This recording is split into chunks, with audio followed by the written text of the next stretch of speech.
Atos capítulo 2, do verso 22 ao verso 24. Você achou aí na Bíblia? A palavra de Deus diz assim: varões israelitas, atendei a estas palavras. Jesus o Nazareno, varão aprovado por Deus diante de vós, com milagres, prodígios e sinais, os quais o próprio Deus realizou por intermédio dele entre vós, como vós mesmos sabeis, sendo este entregue pelo determinado desígnio e presciência de Deus. Vós o matastes, crucificando-o por mão de iníquos, ao qual, porém, Deus ressuscitou, rompendo os grilhões da morte, porquanto não era possível fosse ele retido por ela. Amém. Pai, muito obrigado pela tua palavra e por estarmos juntos essa noite, para ler, para ouvir a tua voz e sermos edificados. Tua palavra é o verdadeiro alimento e que ela nos alimente essa noite, o alimento espiritual que transforma a nossa vida, que nos sustenta. É isso que nós precisamos e te pedimos em oração. Vem falar conosco e usa para isso a minha vida, que eu entrego em tuas mãos, pedindo graça e misericórdia e clamando pela unção do teu Espírito, que ela esteja sobre mim, me capacitando a ministrar a tua palavra, rompendo barreiras, para que ela chegue a cada coração. É o que eu te peço, em nome de Jesus. Amém. Graças a Deus. Podem sentar, irmãos. Amados, este texto aqui em Atos dos Apóstolos traz uma verdade muito importante da Bíblia Sagrada, que eu falo algumas vezes a respeito desse assunto, porque ele é muito importante para nosso entendimento, para a nossa vida e também para as nossas reações diante das adversidades que esse mundo nos apresenta. E o que esse texto me fala é a respeito da soberania de Deus. O fato de que Deus é soberano. Essa soberania, como eu disse, é uma doutrina, é um ensinamento bíblico fundamental. É importante que eu conheça e entenda essa doutrina para que eu possa me relacionar com Deus de maneira saudável. Eu preciso entender que Deus tem o controle de todas as coisas. É isso que significa a soberania de Deus. Que nada acontece por acaso, que nada é fruto da sorte ou do azar, mas que há um Deus que controla todas as coisas, e esse Deus é soberano. E é sobre isso que esse texto fala, e nós vamos aqui também dar alguns outros exemplos. E na vida do próprio Senhor Jesus, como diz o texto específico que nós lemos aqui, você tem evidências da soberania de Deus, como está aqui nesses versos que nós acabamos de ler. Porque tudo na vida de Jesus estava no controle de Deus. Tudo que aconteceu estava ao controle de Deus. Nada foi por acaso e nada aconteceu de maneira aleatória. Mas, como diz o texto, Deus estava controlando todas as coisas. Diz o verso 22, varões israelitas, atendei a estas palavras. Jesus o Nazareno, varão aprovado por Deus, diante de vocês, diante de vós, com milagres, prodígios e sinais. Ou seja, os milagres, os prodígios, os sinais que Jesus realizou, o próprio texto diz, os quais o próprio Deus realizou por intermédio dele entre vós, como vós mesmos sabeis. Deus estava no controle de cada milagre, de cada prodígio, de cada maravilha feito por Jesus com um objetivo: revelar seu Filho ao mundo.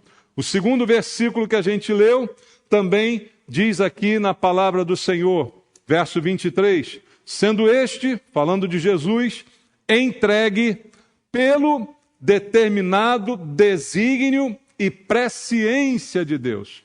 Veja, Jesus foi morto porque ele foi entregue por Deus para a morte.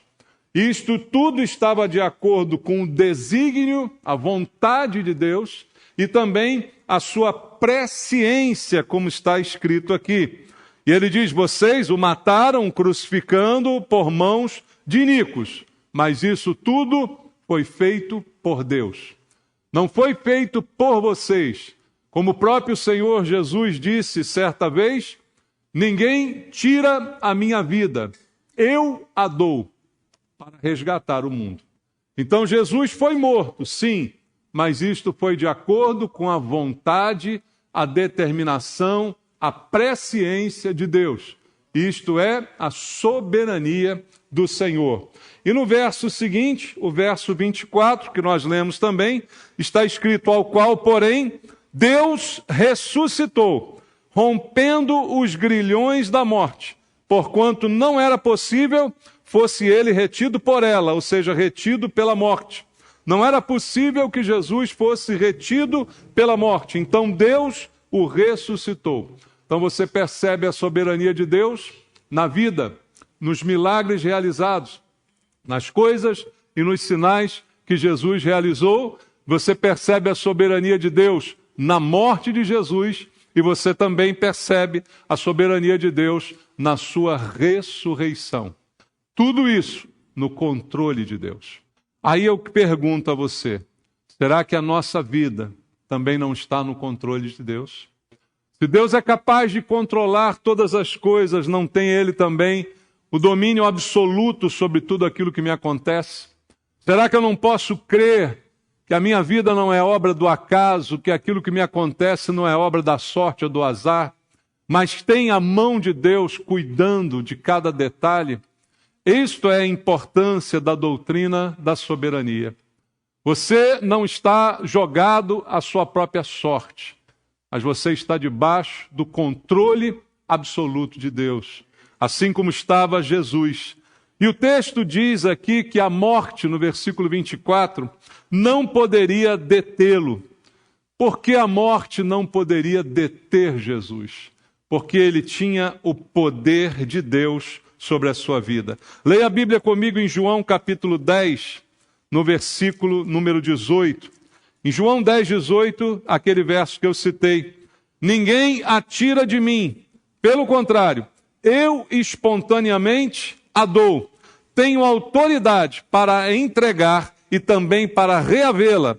Este mandato recebi de meu Pai. Jesus diz: ninguém tirou a minha vida. Eu não fui morto, eu entreguei a minha vida. E eu tenho autoridade para dar e para tomar ela de volta. E essa autoridade eu recebi de meu Pai. É importante nós entendermos essa doutrina, porque servimos a Deus que é todo-poderoso.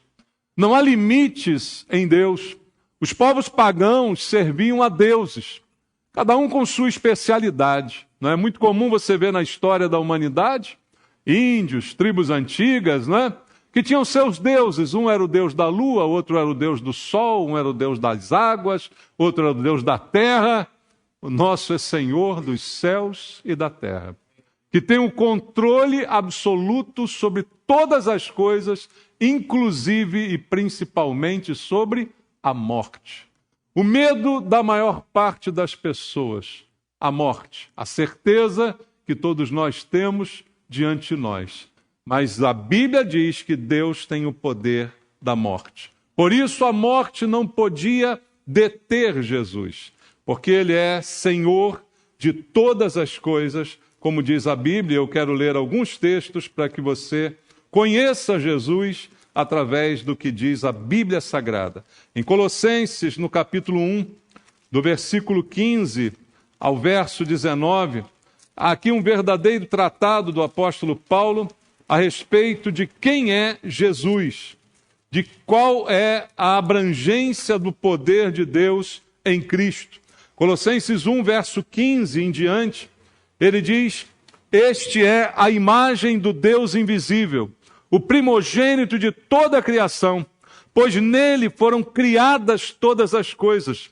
Ele está falando de Jesus, nos céus e sobre a terra, as visíveis e as invisíveis, sejam tronos, sejam soberanias, quer principados, quer potestades, tudo foi criado por meio dele e para ele. Ele é antes de todas as coisas, nele tudo subsiste. Ele é o cabeça do corpo, da igreja.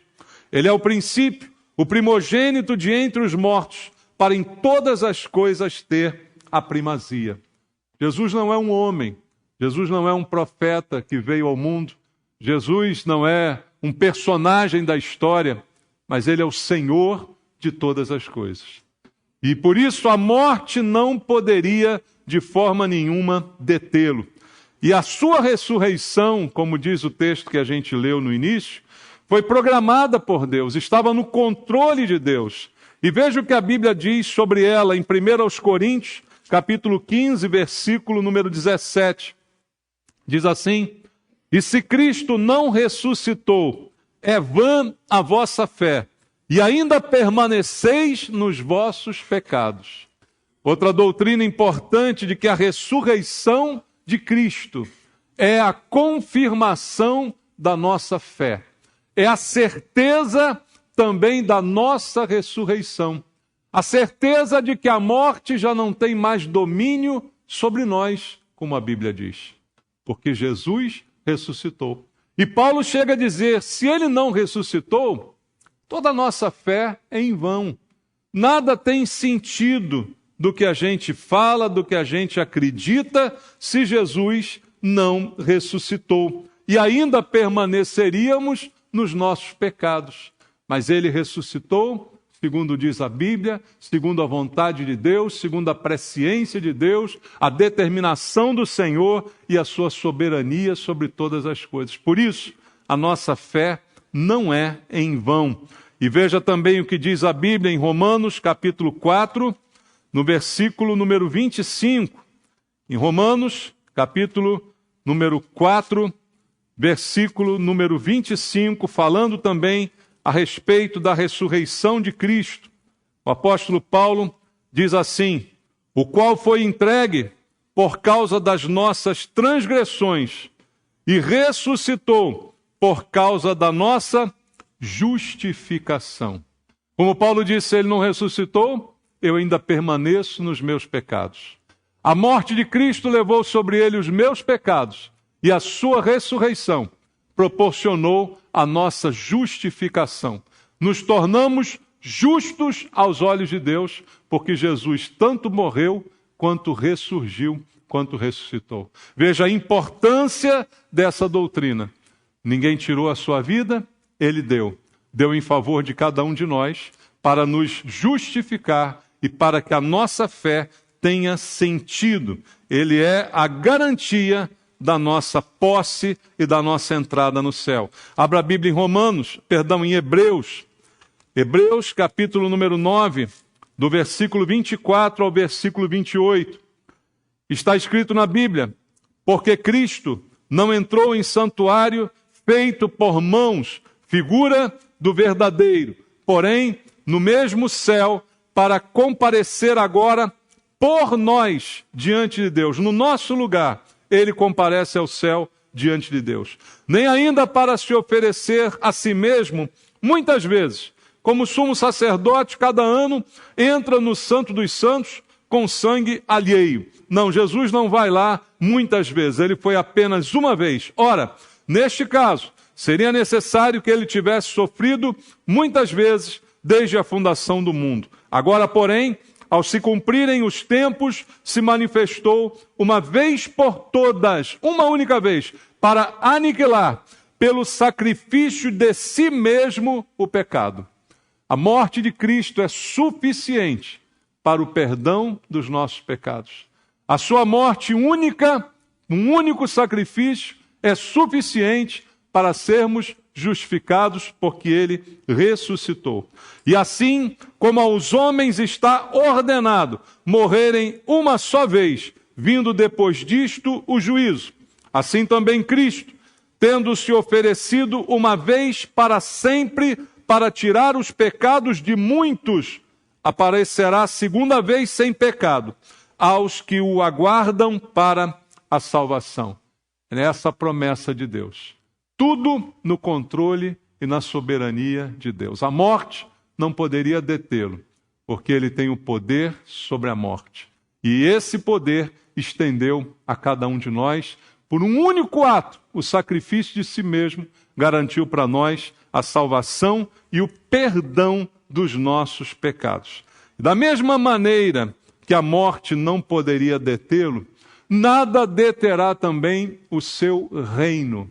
A noção de reino de Deus que nós temos tem que estar atrelada à soberania de Deus. Por isso eu insisto nessa doutrina. Deus é soberano.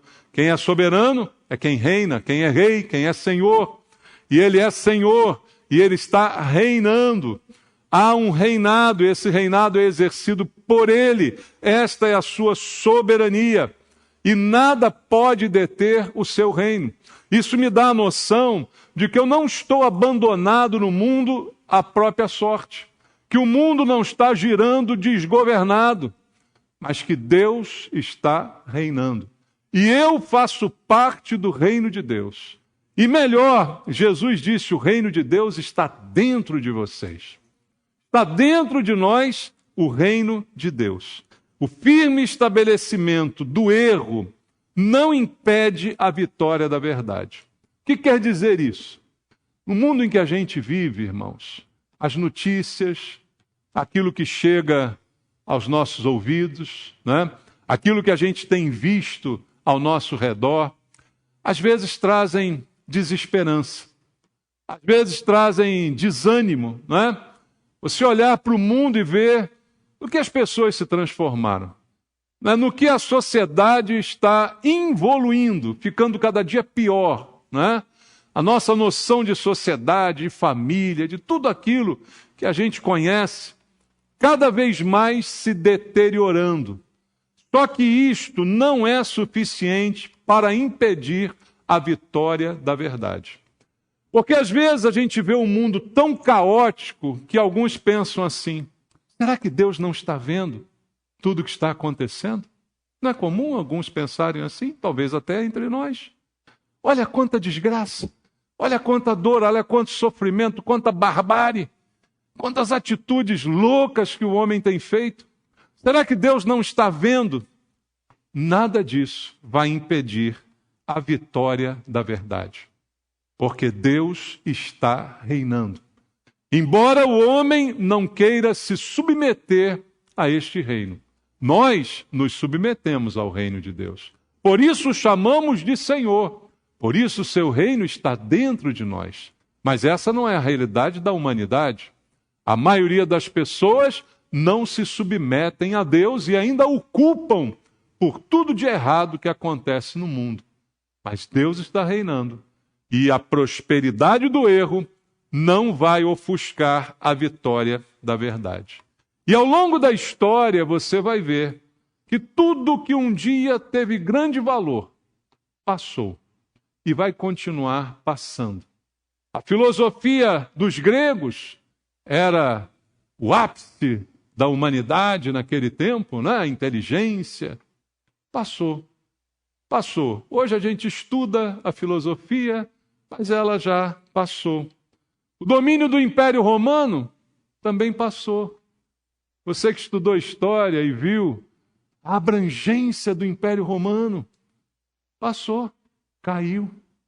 Mais recentemente, Hitler, nazista, querendo dominar a Europa, no mundo todo, submetendo todos à tirania e sofrimento, passou. Depois de Hitler veio a União Soviética, a União das Repúblicas Socialistas Soviéticas. Mais da metade do mundo quase ficou vermelho, né? Passou. Caiu. Caiu o muro de Berlim. Tudo isso é derrubado. Tudo isso faz parte do passado. Mas o dia do Senhor não passará. A vitória do Senhor, ela será definitiva. E aquilo que Deus fez e continua fazendo através de Jesus, não será ofuscado por nenhuma destas coisas. O que a Bíblia diz é que a sabedoria humana não resistirá à sabedoria de Deus. Leia comigo 1 Coríntios, capítulo 1, logo no início da sua carta aos Coríntios, capítulo 1, verso 19 ao verso 21, olha as palavras de Paulo em relação a isso. Pois está escrito, destruirei a sabedoria dos sábios e aniquilarei a inteligência dos instruídos.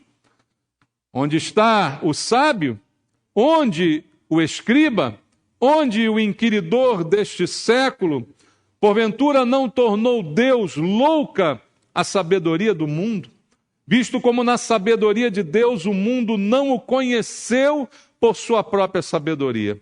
Aprove a Deus salvar os que creem pela loucura da pregação. Isso que a gente crê aos olhos dos outros é uma verdadeira loucura. Você já foi chamado de louco por ser cristão? Você já foi chamado de louco por acreditar em Jesus, porque acredita na ressurreição, porque acredita que Jesus vai voltar, porque acredita nas promessas bíblicas? Você já foi chamado de louco? Isso é normal, segundo diz o apóstolo Paulo. Mas louco é aquele que confia na sua sabedoria. E como diz Paulo aqui, a sabedoria do mundo será simplesmente destruída, aniquilada, como foi ao longo da história. Mas a loucura da pregação do Evangelho vai prevalecer e vai salvar todo aquele que crer e todo aquele que se entregar ao reino e à soberania de Deus. É o que diz a Bíblia. A ignorância do homem não vai apagar a luz de Deus. Essa é a grande lição que esse texto também nos dá. Vamos ler em Mateus, no capítulo 11, no versículo número 5. Mateus, capítulo 11, verso 5, está escrito: os cegos veem, os coxos andam, os leprosos são purificados, os surdos ouvem, os mortos são ressuscitados, e aos pobres está sendo pregado o Evangelho. O Evangelho é pregado. Deus continua agindo. Os milagres continuam acontecendo. A vontade de Deus continua prevalecendo. Agora em Mateus capítulo 4, versículo número 16. Mateus 4, 16 diz assim: o povo que jazia em trevas viu grande luz, e aos que viviam na região da sombra da morte, resplandeceu-lhes a luz. A luz veio com Jesus, e ela continuará brilhando, e vai brilhar na vida daquele que crê. E todo aquele que crê será parte dessa luz, como Jesus disse: vocês são os luzeiros deste mundo. Vocês são a luz do mundo, o sal da terra. Esse é o nosso papel. E a luz continuará brilhando, mesmo em meio às trevas. Você olha para o mundo e vê o mundo cada vez mais em trevas, mas as trevas do mundo não podem ofuscar a luz de Deus, que brilha em cada um de nós. E que vai continuar brilhando em cada um daqueles que creem em Jesus e que continua firme na sua fé e no seu propósito. Deus é soberano para isso também. E nenhum poder do mundo, nenhuma riqueza política vai impedir o reino de Deus. Leia agora Atos capítulo 4. Atos dos Apóstolos, no capítulo número 4, no versículo número 26. Atos capítulo 4, verso número 26, está escrito: levantaram-se os reis da terra, e as autoridades ajuntaram-se a uma contra o Senhor e contra o seu ungido. Desde que o mundo é mundo, o homem é revoltado contra Deus. O homem se opõe a Deus e à sua vontade. Isso começou lá no Éden, mas isso não impede o reino de Deus. Deus continua reinando. Por isso a Bíblia diz: agindo eu, quem impedirá? Todo mundo pode ser contra, mas se Deus é a favor, está tudo bem. Se Deus é por nós, quem será contra nós? Essa é a nossa fé. Esse é o princípio da soberania de Deus, que eu e você, como cristãos, não podemos esquecer. Não podemos deixar que aquilo que a gente vê no mundo possa ofuscar a nossa fé de que há um Deus que está reinando e que é soberano e que continua agindo. E devido a essa soberania que nós vimos até agora, a gente precisa saber que não é possível manter em escravidão nada que pertença ao Senhor. E isso inclui a nossa vida. Veja o que diz a Bíblia no Salmo 124, vamos ler? Salmo número 124. No versículo 6 ao versículo 8, está escrito: Bendito o Senhor que não nos deu por presa aos dentes deles. Salvou-se a nossa alma como um pássaro do laço dos passarinheiros. Quebrou-se o laço e nós nos vimos livres. O nosso socorro está em o nome do Senhor, Criador do céu e da terra. Ele é aquele que é soberano e libertou cada um de nós. Cada cristão é um homem, é uma mulher liberto por Deus. Lembra daquele soberano, daquele todo-poderoso? E o que ele libertou, ninguém pode escravizar de novo. Leia agora comigo o Salmo 34, do versículo 17 ao versículo 19, do Salmo número 34, que está escrito: Clamam os justos e o Senhor os escuta e os livra de todas as suas tribulações. Perto está o Senhor dos que têm o coração como quebrantado e salva os de espírito oprimido. Muitas são as aflições do justo, mas o Senhor de todas o livra. Percebe como funciona? Há aflições, como disse Jesus. No mundo tereis aflições. O fato de eu ter um sofrimento, uma aflição, uma dor, não quer dizer que Deus me abandonou, que não cuida de mim, que não é soberano, que não está vendo o que está acontecendo. Não, isso não é verdade. Eu posso passar por lutas, como o Senhor também morreu em nosso lugar e foi castigado pelos nossos pecados. Mas eu creio que Ele está com soberania cuidando de todas as coisas. E na promessa do Senhor que diz, muitas são as aflições, mas o Senhor livra. Deus livra. Livrar é libertar. Ele me libertou dos meus pecados. Eu sou livre. Você é livre. E Ele também te livra das aflições. E não há nada que aconteça que não esteja no controle e no domínio de Deus. E como diz a Bíblia, Ele não permite que nós sejamos tentados além do que nós podemos suportar. E juntamente com a aprovação, promove o livramento, para que a gente possa escapar. Então Deus tem o controle de todas as coisas. Leia comigo o Salmo 116, versículo 7 ao versículo 9. Versículo para a gente salva. Salmo 116, do verso 7 ao verso 9, diz assim: Volta, minha alma, ao teu sossego, pois o Senhor tem sido generoso para contigo. Pois livraste da morte a minha alma, das lágrimas os meus olhos, da queda os meus pés. Andarei na presença do Senhor, na terra dos viventes. Deus me livrou, eu vou andar na presença de Deus. Essa é a declaração do salmista. Você foi liberto, você foi salvo, agora faço o compromisso, andarei na presença do Senhor. E ainda no mesmo Salmo, no verso 12 e 13, ele diz que darei ao Senhor por todos os benefícios para comigo. Tomarei o cálice da salvação e invocarei o nome do Senhor. Não há o que eu possa fazer para pagar o que Ele fez por mim.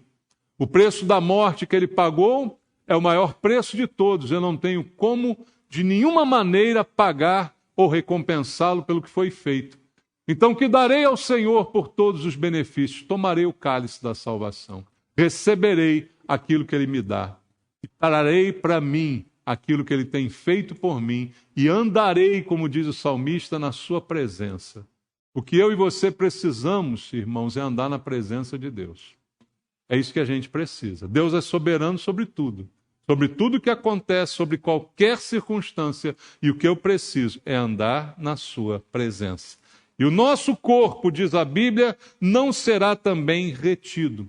Lembra que no capítulo que a gente leu, capítulo 2, verso 24, diz que Jesus não foi retido pela morte, porque a morte não poderia retê-lo. Olha o que a Bíblia diz em 1 Coríntios agora. 1 Coríntios, capítulo 15. Vamos ler. Primeira aos Coríntios, capítulo 15, versículo 22 ao versículo 26. Porque assim como em Adão todos morrem, assim também todos são vivificados em Cristo. Cada um, porém, por sua própria ordem. Cristo, as primícias, depois os que são de Cristo na sua vinda. E então virá o fim, quando ele entregar o reino ao Deus e Pai. Quando houver destruído todo o principado, bem como toda potestade e poder, porque convém que ele reine, até que haja posto todos os inimigos debaixo dos pés. O último inimigo a ser destruído é a morte. Jesus está reinando, diz o texto, mais uma vez. Jesus reina. Ele vive, ele reina. Você crê nisso? Jesus está reinando. E diz a Bíblia que ele destruirá definitivamente a morte. Quando você vai lá no livro do Apocalipse, você vê que a morte é lançada também no lago de fogo. A morte é destruída por Jesus. Então, a morte não tem mais domínio sobre nós.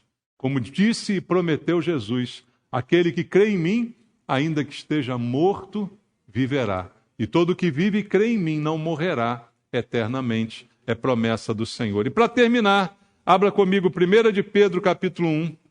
Lá no final da sua Bíblia, 1 de Pedro, capítulo 1, do verso 3 até o verso 9. 1 de Pedro 1, do verso 3 ao 9. O apóstolo Pedro também fala assim a respeito disso. Bendito o Deus e Pai de nosso Senhor Jesus Cristo, que segundo a sua muita misericórdia nos regenerou para uma viva esperança, mediante o quê? Olha só, a ressurreição de Jesus Cristo dentre os mortos, para uma herança incorruptível, sem mácula, imacessível, reservada nos céus para vós outros, que sois guardados pelo poder de Deus. Há uma herança no céu para vocês que são guardados pelo poder de Deus. Veja, você é guardado pelo poder de Deus. E há uma herança esperando por nós. E nós somos guardados para que a gente chegue a esta herança. Pelo poder de Deus, mediante a fé, para a salvação, preparada para revelar-se no último tempo. Nisso exultais. Embora no presente, por breve tempo, se necessário, sejais contristados por várias provações. Veja o que ele diz. Pode ser que seja necessário. Deus sabe todas as coisas.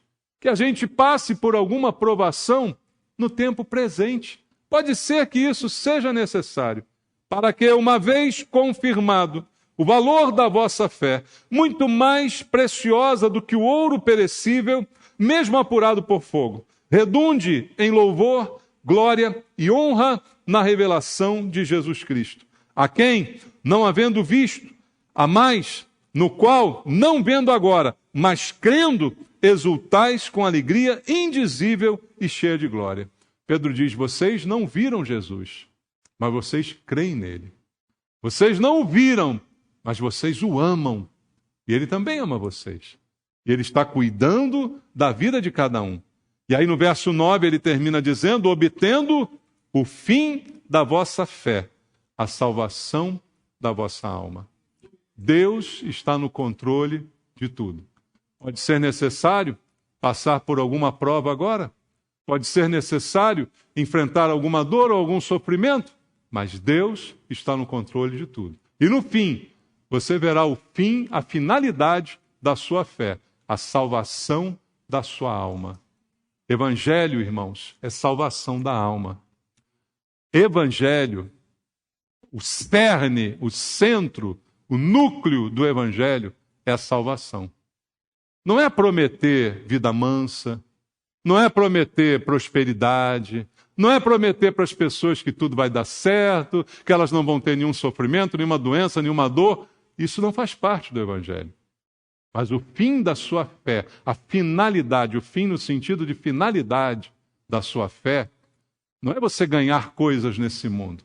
A finalidade da sua fé, segundo ele diz, é a salvação da sua alma.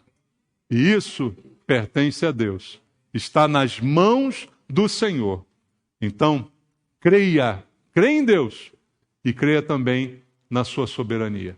Por isso é tão importante a doutrina da soberania.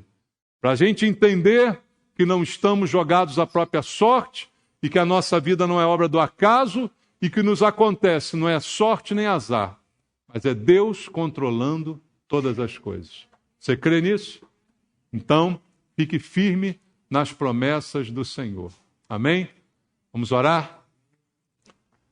Pai, eu quero te agradecer pela tua palavra, pela verdade que vem dela e por tudo aquilo que o Senhor nos ensina. Porque o ensino da verdade nos afasta do erro, nos afasta do engano, de acreditar naquilo que o Senhor nunca prometeu, de crer no Evangelho que é diferente do Evangelho da verdade. Livra-nos, Pai, desse engano. Ensina-nos com a tua palavra. Ensina-nos através daquilo que o Senhor realizou na cruz por cada um de nós. E que a gente creia, confie e entregue a nossa vida ao Senhor. E que a gente ande com o Senhor, como disse o salmista, tome o cálice da salvação, porque não há como te agradecer por tantos benefícios que o Senhor tem feito para nós. Recebe, Pai, a nossa gratidão, recebe a nossa fidelidade, a nossa declaração de fidelidade, que não importa o que aconteça, estamos com o Senhor e o Senhor está conosco. E o Senhor tem o controle, o domínio absoluto sobre a vida de cada um de nós. É assim que cremos, Pai. E a Ti entregamos a nossa vida. Orando, te agradecendo por tudo, em nome de Jesus. Amém.